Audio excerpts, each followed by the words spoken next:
States Navy and Marine Corps team has 3 prime core values: honor, courage, commitment. At Naval Air Technical Training Center, Pensacola, these 3 elements are a foundation on which we build tomorrow's sailors and Marines. NATTC moved to Pensacola and opened in April of 1995 and provides training for all naval aviation mechanics and technicians through the instruction of more than 110 separate courses. Some 25,000 students a year graduate from these schools and serve their country at duty stations and aboard ships around the world.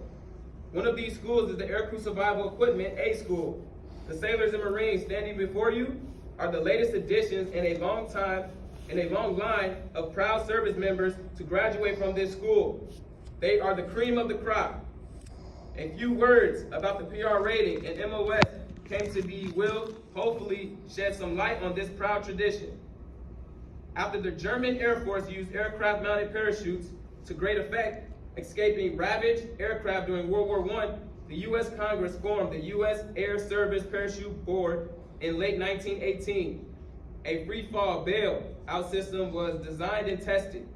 Then, on April 28, 1919, Leslie L. Irvin became the first man to make a free-fall parachute jump from an aircraft using this new system.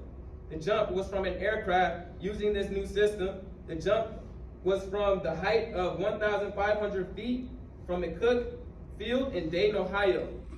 In August 1923, 2 naval personnel, Chief Alva Starr and Chief Lyman Ford, were ordered to Lakehurst, New Jersey to set up a training course on parachute maintenance and rigging.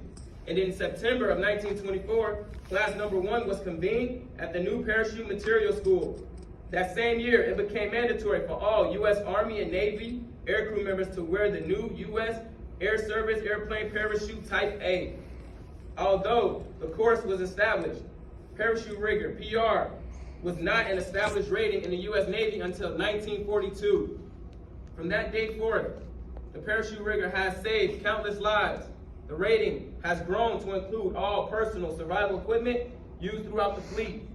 Therefore, the name Aircrew Survival Equipment was adopted in December of 1965. Whether it is a parachute, life preserver, emergency radio, or signal flare, the PR saves lives.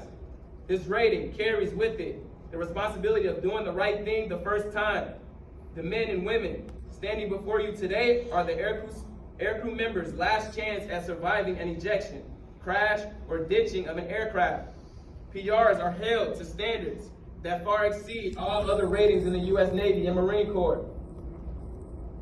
Lest you forget, pack every parachute as though you were going to jump with it. Allow for human frailties and look twice for mistakes. Remember that the other person's life is as dear to them as yours is to you. Always be sure, never leave it to guesswork. Chance is fool's God. Do not depend on it. Hunt for trouble. Don't wait for it to corner you. Unless you would jump with a parachute yourself, don't expect others to follow. Till humans grow wings, they'll need parachutes they can depend on. Every time a rigger makes a mistake or an oversight, there is another potential murderer on the loose. See that it is not you. The PR school sends men